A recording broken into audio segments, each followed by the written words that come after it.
نفت المديرية العامة للأمن الوطني بشكل قاطع صحة المحتويات والأخبار المنشورة على مواقع التواصل الاجتماعي والتي تدعي بشكل مشوب بالتهويل والتحريف. مغادرة أكثر من 160 موظفا للشرطة التراب الوطني بسبب مزاعم تتعلق بسوء ظروف العمل.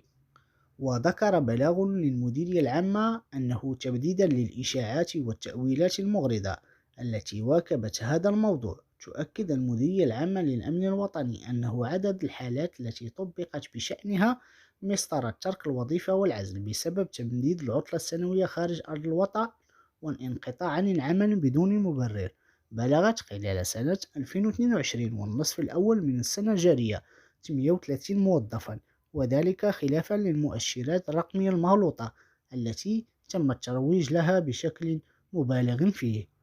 كما أوضحت مصالح الأمن الوطني أن 4 موظفين آخرين للشرطة لم تصدر بشأنهم أي عقوبات أو جزاءات إدارية بسبب تقديمهم لملفات طبية واستشفائية تبرر تمديدهم لعطلتهم السنوية خارج أرض الوطن.